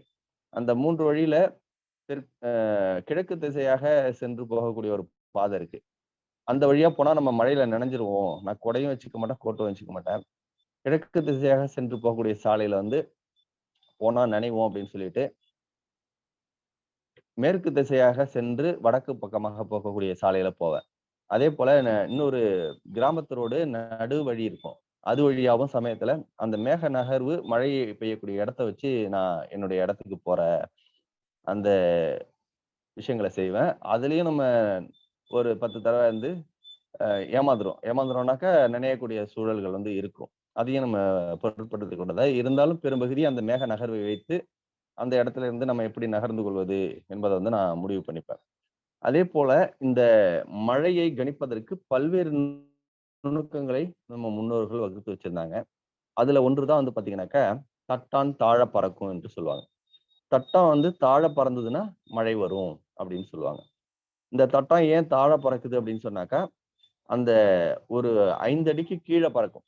நிலத்திலிருந்து ஒரு 5 அடி கீழே வந்து அந்த தட்டான் பறக்கும். அப்ப அந்த வரப்புகள், மரம், செடி கொடிகள் அந்த காற்றை தடுத்துக் கொள்கிற அளவுக்கு கீழே வந்து பாதுகாப்பாக பறக்கும். அப்போ ஒரு 6 அடி 7 அடிக்கு மேல காற்றினுடைய தன்மை வந்து வேறு விதமாக இருக்கிற காரணத்தினாலதான் அந்த தட்டம் வந்து தாழ பறக்குது. ஆக இப்ப கடல்ல இருந்து ஒரு நல்ல மழை வருவதற்கான சாதகமான காற்று வந்து நமக்கு இருக்கு என்பதை அந்த அந்த தட்டான்கள் நமக்கு உணர்த்தி விடுகிறது. அதனாலதான் வந்து தட்டான் வந்து தாழ பறக்குது என்று சொல்லுவாங்க. அதே போல நம்ம முன்னோர்கள் என்ன பண்ணுவாங்கன்னா, சிறு சிறு மழை பெய்யும். அதாவது மழை பருவமழை துவங்க போகுது அப்படின்னா மேகங்கள் வந்து மழை பெய்து கொண்டிருக்கும். அதிக மழை பெய்யாது, லேசான தூறல். அந்த தூறல் பாத்தீங்கன்னா ஒரு ஊசியை விட இன்னும் சிறிதாக இருக்கும். அந்த ஊசி போன்று பெய்யக்கூடிய மழை வந்து முறிஞ்சு விழும். மழை பெய்யறப்பே பாத்தீங்கன்னா அதுல இருந்து வரக்கூடிய அந்த தண்ணீர் துளிகள் முறிந்து விழும். முறிந்துன்னா செங்குத்தாக விழக்கூடிய மழை துளிகள் படுக்கை வசமாக, அது ஹரிசாண்டலாக முறிந்து முறிந்து பறந்து போவதை நம்ம பார்க்கலாம். இது வந்து நம்ம லைட்டு, அதாவது வாசல்ல இருக்கக்கூடிய லைட்டு அல்லது சாலைகள்ல இருக்கக்கூடிய லைட்ல வந்து நீங்க பாத்தீங்கன்னா, ஐப்பசி மாதங்கள்ல பாத்தீங்கன்னா அந்த மழை துளிகள் வந்து முறிந்து விழுவதை பார்க்கலாம். எங்க அம்மாவே சொல்லுவாங்க, இந்த மழை வந்து முறிந்து விழுது, அதனால மழை வந்து நிறைய இருக்கும் அப்படின்னு சொல்லுவாங்க. அதை வந்து நுணுக்கமா நம்ம முன்னோர்கள் வந்து தெரிஞ்சு வச்சிருக்காங்க. அதை வந்து இன்னைக்கு சயின்ஸ் என்ன சொல்லுதுன்னு பாத்தீங்கன்னா, காற்றில் வந்து முறிவு ஏற்பட்டிருக்கு, அதனால வந்து மழை பெய்யும். அதே போல நேற்று கூட டிவியில ஓடிட்டு இருக்கு. என்னன்னு பாத்தீங்கன்னாக்கா, காற்றில் ஏற்பட்டிருக்கக்கூடிய திசை வேக மாறுபாட்டால், திசையும் வேகத்திலையும் ஏற்பட்டிருக்கக்கூடிய மாற்றத்தினால தமிழ்நாட்டுல 5 நாளைக்கு மழை பெய்யும் அப்படின்னு சொல்லி அறிவிச்சிருக்கிறாங்க.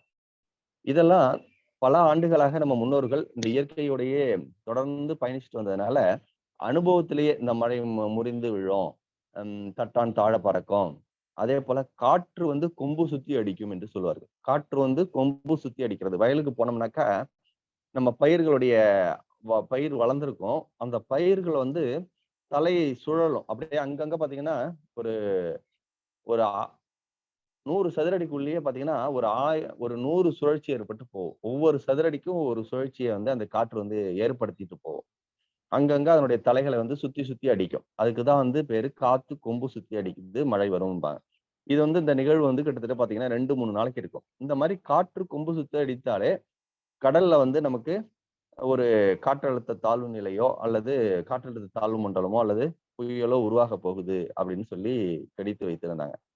அதே போல இந்த பருவகாலம் துவங்குவதற்கு முன்பாகவே நம்ம குருவி மாசி என்று ஒன்று பார்ப்பாங்க.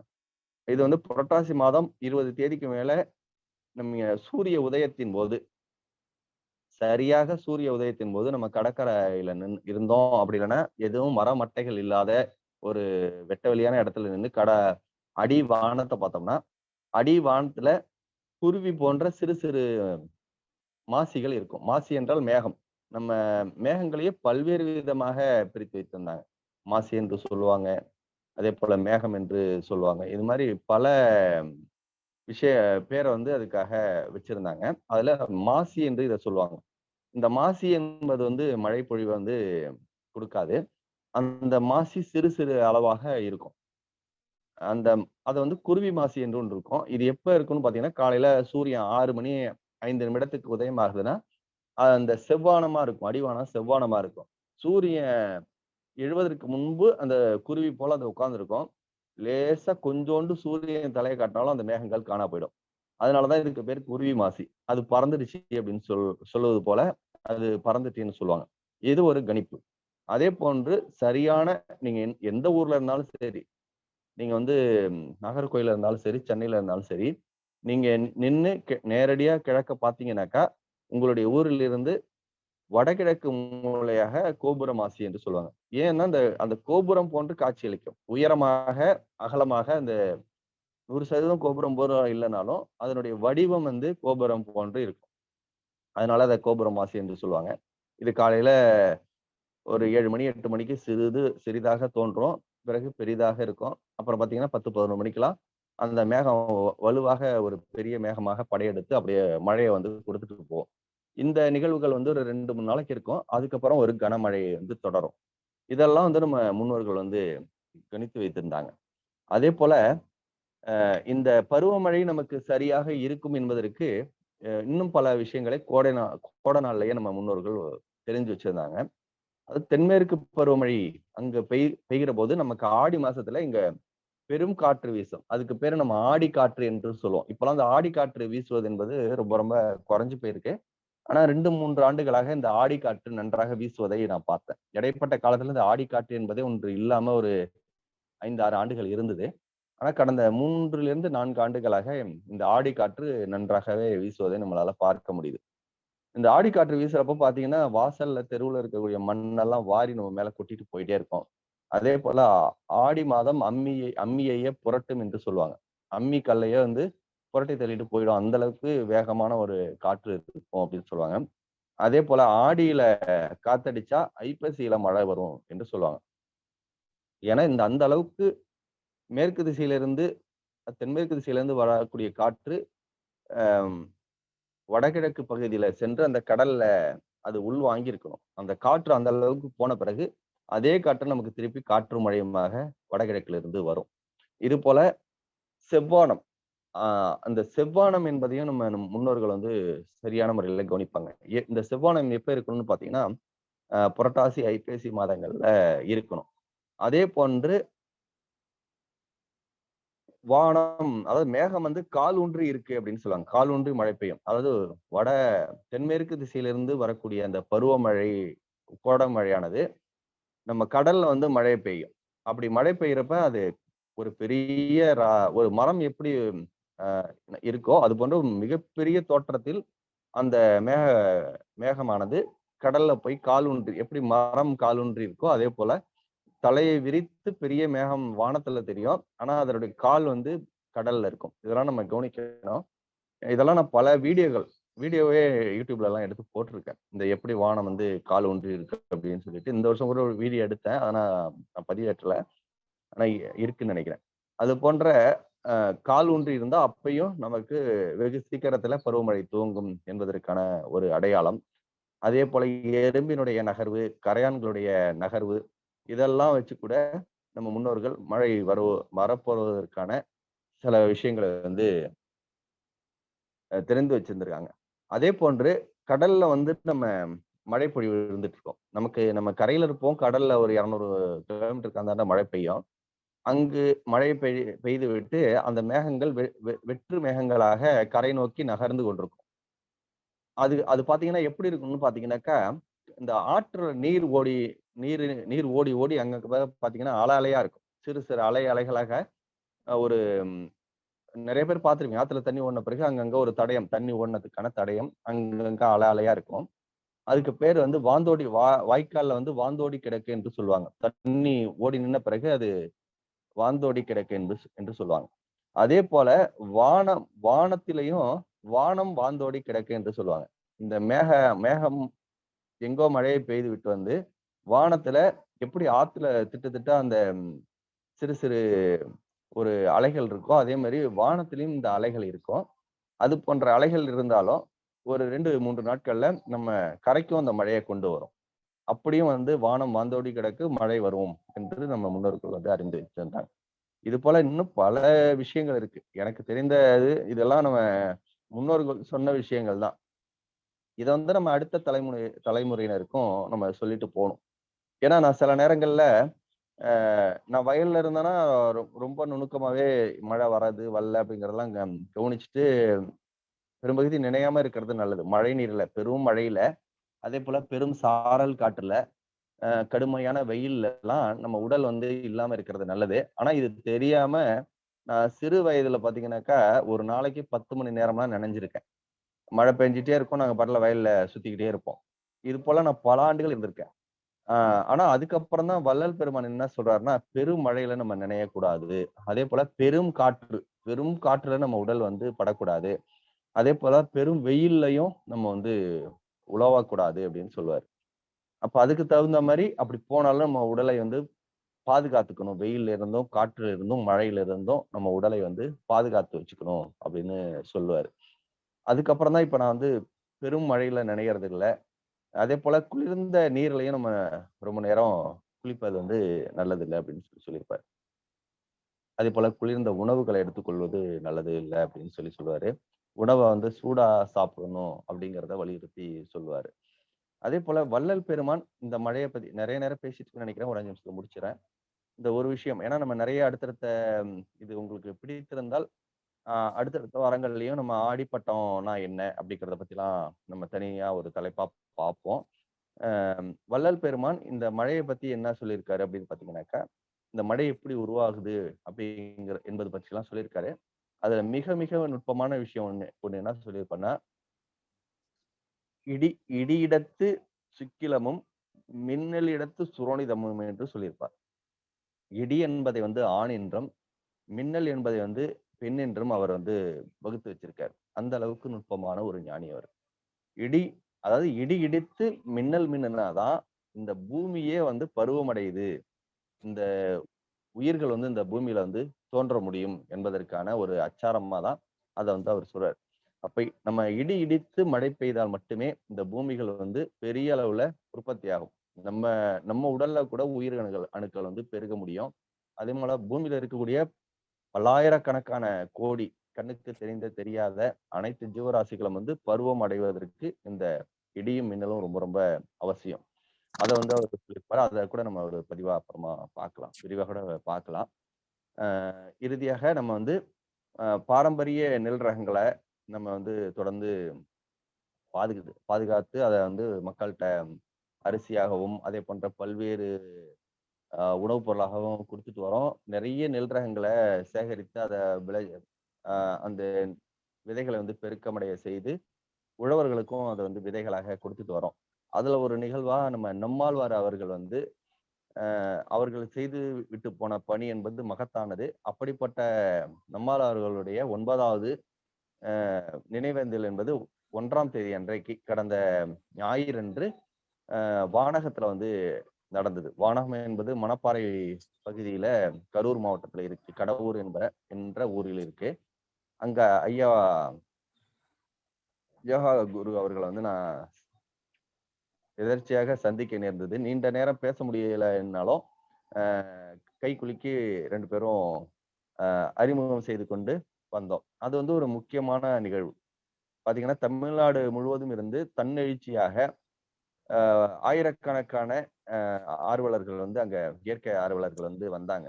எல்லாமே பாத்தீங்கன்னா ஐடி இன்ஜினியர், பெரிய செல்வந்தர்கள், எல்லாம் பணம் இருக்குது. ஆனா வந்து இன்னைக்கு நம்ம வந்து நோய்வாய்ப்பட்டிருக்கிறோம், மனதுல வந்து சந்தோஷம் இல்லை, அமைதி இல்லை.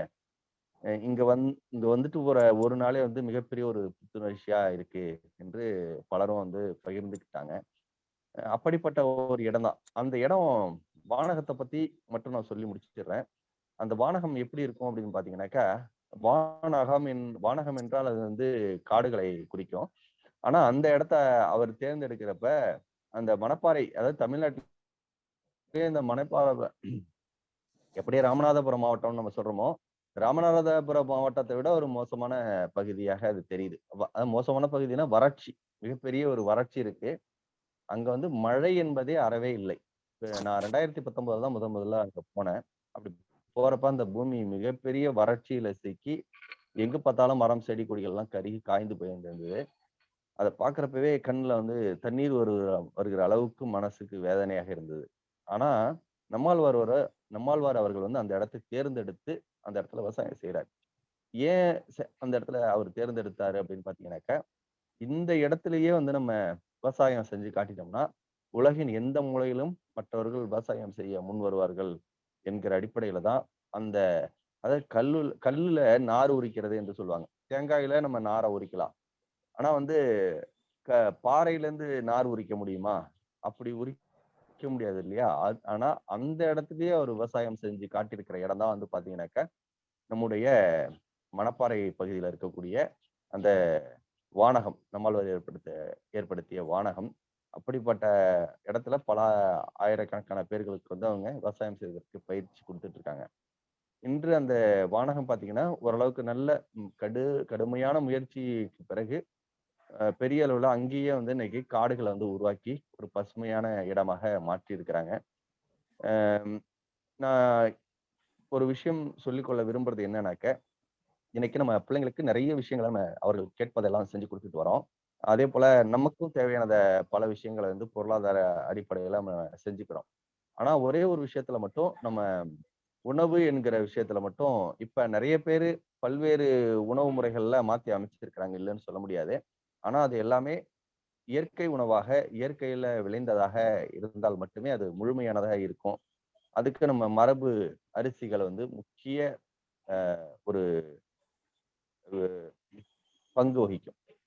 அதன் அடிப்படையில இந்த வாரம் பாத்தீங்கன்னாக்கா நம்ம ராஜபோகம் அப்படின்னு சொல்லக்கூடிய ஒரு முக்கியமான அரிசி வந்து இந்த தர அதிக அளவுல நம்ம பயிர் செஞ்சு அதை வந்து வர ஆண்டுகள் வந்து விதைகள் வந்து நிறைய பகிர்மானம் செய்ய இருக்கும். இந்த ராஜபோகம் என்பது பல நோய்களை வந்து தீர்க்கக்கூடிய அரிசி, நிறைய சத்துக்கள் உடைய அரிசி, அதே போல நோய் எதிர்ப்பு உள்ள அரிசி, சன்னமான சுவையான அரிசி. இது போன்ற விதைகளை வந்து நம்ம பரப்பி அதனுடைய உணவை அதிகரிக்கிற போத நமக்கு ஒரு ஆரோக்கியமான நல்ல ஒரு சிறந்த உணவு கிடைக்கும் என்று சொல்லிக்கொண்டு, அடுத்தடுத்த வாரத்துல நம்ம அரிசிகளை பத்தியும் நிறைய விஷயங்களை பார்ப்போம். இது வந்து இந்த கர்ப்போட்ட காலம் என்பதனால இன்னைக்கு இந்த விஷயங்களை வந்து நம்ம சொன்னா பொருத்தமா இருக்கும் அப்படிங்கிறதுக்காக தான் இந்த செய்திகளை சொன்னேன். இதை சொல்றதுக்கு முன்னாடியே ஐயா குணபாலன் அவர்கள்ட்ட, ரொட்டேரியன் குணபாலன் ஐயாவர்கிட்ட இது சம்பந்தமா நான் பகிர்ந்து கொள்ள விரும்புறேன் அப்படின்னு சொன்னேன். அவங்களும் அதை ஆர்வமா சரி செய்யலாம், இது புதுமையான விஷயமா தான் இருக்கு அப்படின்னு சொன்னாங்க. அதுக்காக வாய்ப்பளித்த அவர்களுக்கும் நன்றியை தெரிவித்துக் கொண்டு, இந்த நிகழ்ச்சியில தொடர்ந்து பங்கு கொண்டு இதை பொறுமையாக கேட்டுக்கொண்டிருக்கிற அனைத்து நண்பர்களுக்கும் என்னுடைய நன்றியையும் பாராட்டுகளையும் தெரிவித்துக் கொள்கிறேன். நன்றி, வணக்கம். நன்றி ஐயா. அதாவது இன்று நமக்கு அதாவது எப்படின்னா, இந்த விஷயங்கள் நமக்கு தெரியுமா அப்படிங்கிறத விட இந்த விஷயங்களை நமக்கு ஆராய்ந்து, இப்ப பாஸ்கர்னு பேர் வச்சிருந்தாலே ஆராய்ச்சி தான் அப்படிங்கிற மாதிரி இருக்குது. கீழே பாஸ்கர் ஐயா வந்து எப்படி நமக்கு வந்து பல விஷயங்களை நமக்கு ஆராய்ந்து நமக்கு வந்து சிந்தனைகளை ஊட்டிட்டு இருக்காங்களோ, அதே மாதிரி நம்ம பாஸ்கர் ஐயா, காரைக்கால் பாஸ்கர் ஐயாவும் பாத்தீங்கன்னாக்கா நெல் விவசாயத்துல எந்த அளவுக்கு ஊன்றி போய் நமக்கு வந்து இந்த அளவுக்கு விவசாயம் சார்ந்து நமக்கு வந்து விளக்கங்கள் கொடுக்குறாங்கிறத இது பண்றாங்க. அதுல பெரிய விஷயம் என்னன்னா, இப்ப எல்லாமே 10 மாசம் அப்படிங்கிறத வந்து நம்ம உணர்த்து நம்ம பார்த்துட்டு, நீ குழந்தை பெறதும் 10 மாசம் அப்படிங்கிறத இன்னைக்கு வந்து விவசாயம் நம்ம வந்து மழை காலமும் 10 மாசத்துல நமக்கு மழை கிடைக்குது அப்படிங்கிறத வந்து பெரிய ஒரு விளக்கமா நம்ம கொடுத்துருக்காங்க. அதாவது கர்ப்போட்ட காலங்கள் இந்த அதாவது டிசம்பர், மார்கழி, தை மாசத்துல வந்து நமக்கு வந்து அந்த கர்ப்போட்ட காலங்கள் ஆரம்பித்து அதே ஐப்பசியில் மழை பெய்யும் அந்த 10 மாசத்துல வந்து அந்த மழை பெய்யறதுக்கு உண்டான அறிகுறிகள் நமக்கு வந்து இப்ப கிடைக்குது அப்படிங்கிறத வந்து இப்போ நம்ம அதாவது அவங்க வந்து எப்படி அந்த ஆராய்ச்சி அவங்க பண்ணிட்டு இருக்காங்கிறத வந்து நேற்று ஒரு சின்ன விஷயம் சொன்னதுனால இதை நீங்க குரூப்ல சொல்லியாகணுங்கிறத வலியுறுத்தி இன்னைக்கு அவங்க வந்து இதுல சொல்லியிருக்கிறாங்க. ஒவ்வொரு விஷயங்களும் அவங்க ஆராய்ச்சியில தான் இருக்கிறாங்க. நம்ம அதை கேட்கக்கூடிய தகுதியில இருக்கிறோம். கண்டிப்பாக நாம இதை வந்து எப்படி வெளியில கொண்டு சேர்க்கணும்னாக்கா, அவங்க ஒரு ஆள் சொல்றதை வந்து அனைவரும் இதை வந்து பின்பற்ற வேண்டும். நாம் எல்லாரும் இதை தெரிந்து கொண்டு மற்றவர்களுக்கு இதை தெரியப்படுத்தி, ஏன்னா இந்த விஷயங்கள் எல்லாமே இன்னைக்கு வந்து காலகட்டத்துல வந்து அழிஞ்சிட்டு போயிட்டே இருக்குது. எதையுமே மக்களுக்கு தேவையான விஷயங்கள் தெரியாம போயிட்டு இருக்குது. இன்னைக்கு எதையும் நம்ம பார்த்துட்டு உண்மையான விஷயங்கள், நிகழ்வுல ஒரு விஷயங்கள் எல்லாத்தையும் நம்ம வந்து மறந்துட்டு போயிட்டு இருக்கிறோம். உண்மையில ஐயா சொல்றது ஒண்ணு புல்லரிக்கிற மாதிரி உடம்புல வந்து அப்படியே சிலுக்குது எனக்கு அவர் சொல்லக்குள்ள. ஏன்னாக்கா உண்மையில மேகம் பாத்தீங்கன்னாக்கா சில அந்த காலத்துல சொல்லுவாங்க, ஐயா சொன்ன மாதிரி இப்ப நான் அதே ஊர்ல இருக்கிறதுனால இந்த பக்கம் இருந்தா கண்டிப்பா மழை வரும்பாங்க. அது இந்த சைடு அதே மப்பு இருட்டா இருக்கும், மழை வராதும்பாங்க. இது எப்படி கணிக்கிறாங்க, என்ன செய்யறாங்கன்னு நமக்கு தெரியாது. அவ்வளவு விஷயங்களை வந்து நம்ம முன்னோர்கள் வந்து வாழ்ந்துட்டு போயிருக்காங்க. அதே மாதிரி தட்டான் தாழப்பாறதுல இருந்து இன்னொன்னு கூட ஐயா ஒன்று சொல்ல மறந்துட்டாங்க, சொல்றாங்க எனக்கு. அதாவது இந்த கோட்டை கட்டுறதும்பாங்க, கிட்ட கோட்டை கொட்டினா மழை வரும், எட்ட கோட்டை கட்டினா மழை வரும் அப்படிங்கிற விஷயத்த சொன்னாங்க. ஏன்னா அவங்க வந்து விஷயங்கள் நிறைய வச்சிருக்கிறாங்க, என்ன சொல்றதுன்னே அவங்களுக்கு தெரியல. நேற்று பேசக்குள்ள பாத்தீங்கன்னாக்கா இந்த எந்த விஷயத்தை எனக்கு சொல்றதுன்னே தெரியல அப்படிங்கிறாங்க. அவ்வளவு விஷயங்கள் அவங்கள்ட்ட இருக்குதுன்னு வச்சுங்களேன். அதை வந்து சொல்லி நம்ம உள்வாங்கி, இன்னொன்னு என்னன்னாக்கா அந்த விஷயங்களை வந்து நம்ம பின்பற்ற வேண்டும். பின்பற்றி நம்மை சார்ந்தவர்களுக்கு அதை தெரியப்படுத்த வேணும். இன்னைக்கு இந்த நம்ம குரூப்ல காலைச்சக்கரம் குரூப்ல 50 நபர்கள் இருக்கிற இதெல்லாம் நேற்று வந்து ஆடியோ கூட நான் காலைச்சக்கரம் நிகழ்வு வந்து போட்டிருந்தேன். இந்த காலைச்சக்கரம் நிகழ்வு என்பது நாம் நிகழ்த்தும் ஒரு நிகழ்வு வந்து என்பதுன்னா அடுத்தவர்களுக்கு கொண்டு செல்ல வேண்டிய ஒரு நிகழ்வாக இருக்க வேண்டும். இதை வந்து நம்ம பெருமைப்பட வேண்டிய விஷயம் இல்லை, இதுல எத்தனை பேர் வர வேண்டிய விஷயமும் கிடையாது. இந்த 50 நபர்கள் நம்ம எத்தனை பேர்கிட்ட கொண்டு சேர்த்திருக்கிறோம், எத்தனை பேர் இதுல பயனடைத்திருக்கிறாங்க, இந்த விஷயத்த வந்து இன்னைக்கு இந்த விஷயங்கள் வந்து எத்தனை பேருக்கு தெரியுங்கிறத நம்ம வந்து பார்க்கணும். இந்த விஷயத்த வந்து எத்தனை பேர்கிட்ட சொல்லணும், அவங்க இன்னும் 10 பேருக்கு சொல்லணும் அப்படிங்கறத நம்ம வந்து ஒவ்வொரு நாளும் சிந்திக்க வேண்டும். நம்ம அந்த 365 நாள் எடுத்து இருக்கிற அந்த வேகம் வந்து உத்வேகம் வந்து ஒவ்வொரு நாளைக்கு நமக்கு வந்து ஆற்றலையும் கருத்துக்களையும் நமக்கு கொடுக்கறத வந்து திருப்பி திருப்பி நம்ம வந்து அதை வந்து அதிகப்படுத்திக்கிட்டே இருக்கணும். அது அந்த விஷயங்கள் அது மாதிரி நம்ம நினைக்கக்குள்ளதான் இது மாதிரி ஐயாக்கள்லாம் வந்து நம்மகிட்ட பேசுறாங்க.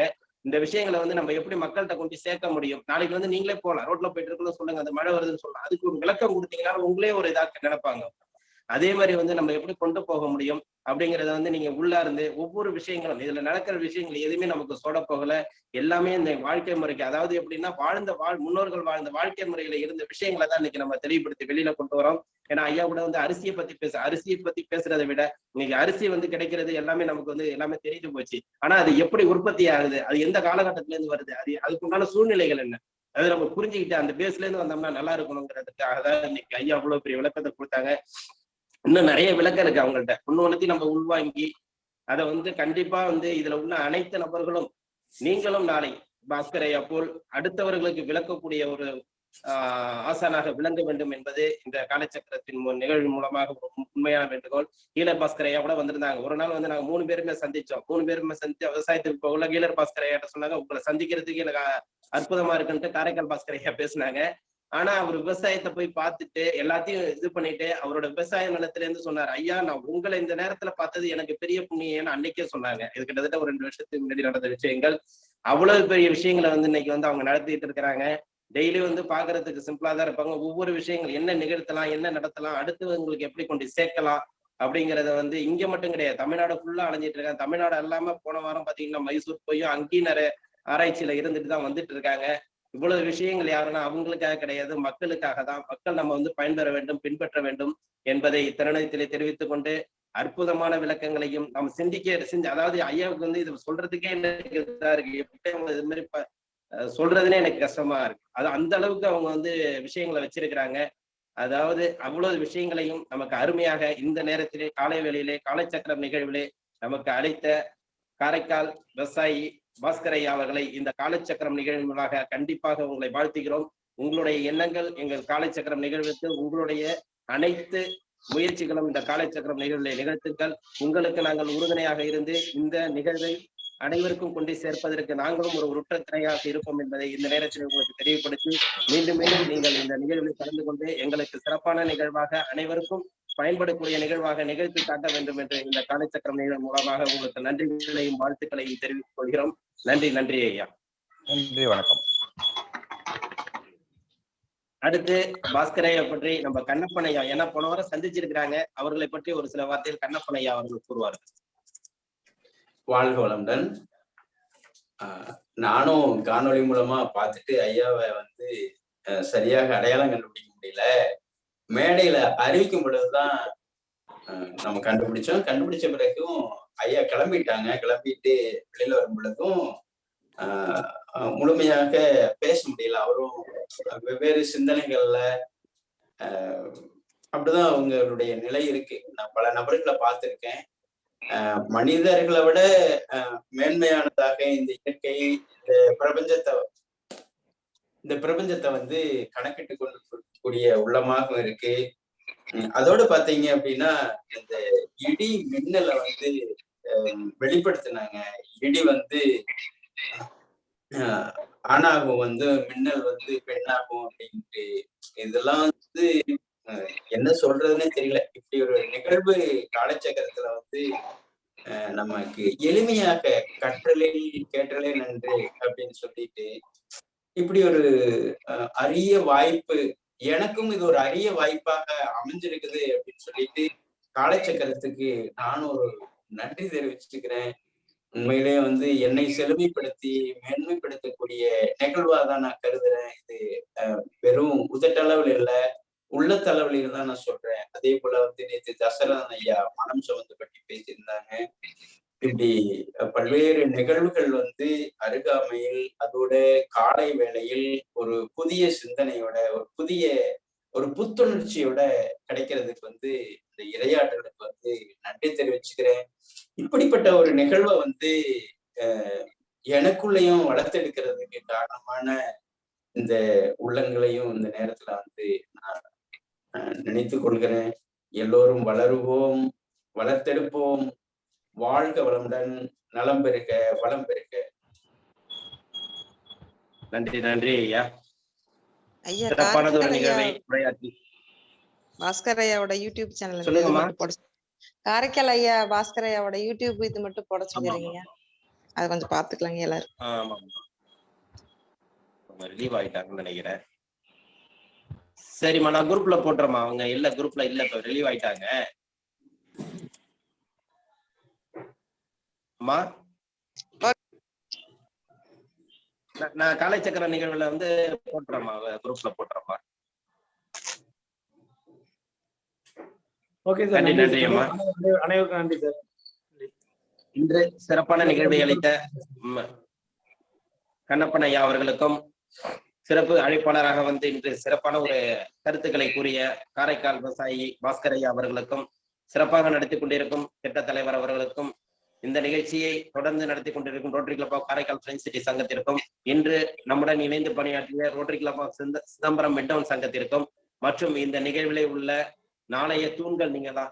அதாவது எப்படின்னாக்கா, இதை வந்து திரும்பி திரும்பி வலியுறுத்துறது என்னன்னா, நம்ம பாக்குறோம் கேட்கிறோங்கிறது இல்லாம இறைவன் கொடுத்த வரம் உங்களுக்கு.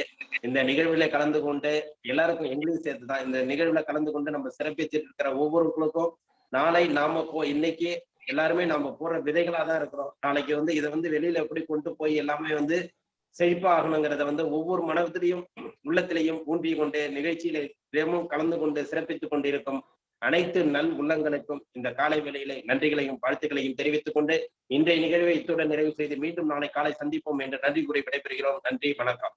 வாழ்க வளமுடன், வாழ்க வளமுடன், வாழ்க நலமுடன். நன்றி நன்றி நன்றி. நன்றிங்க ஐயா. வாழ்க வளமுடன், வாழ்க நலமுடன். திருச்செங்கோடு சுப்பிரமணியம். வாழ்க வளமுடன். குழுவில் உள்ள அனைவருக்கும் வாழ்க வளமுடன், நலம் பெருக, வளம் பெருக. நாளை சந்திப்போம். நன்றிங்க ஐயா. வாழ்க வளமுடன்.